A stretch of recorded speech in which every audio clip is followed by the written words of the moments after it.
Hi guys, this is Abhi from Gokcedb. In this video, we are going to learn 9 things about file handling in Ruby.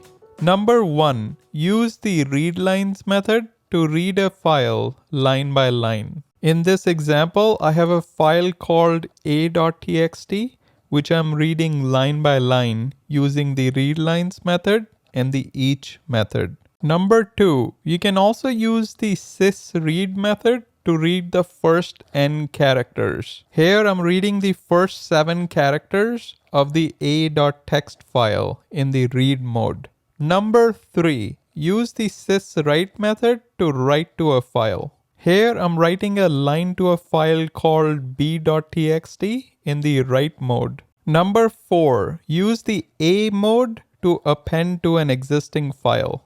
Number 5, use the file.rename method to rename an existing file to a new name. Number 6, use the file.delete method to delete an existing file. Number 7, leverage the exist ? method to check the existence of a file. Number 8, to get the size of a file in bytes, use the file.size method. Last but not the least, number 9, to get the created time and the last access time of a file, use the file.ctime and file.atime methods. There you have it. Make sure you like, subscribe, and turn on the notification bell. Until next time.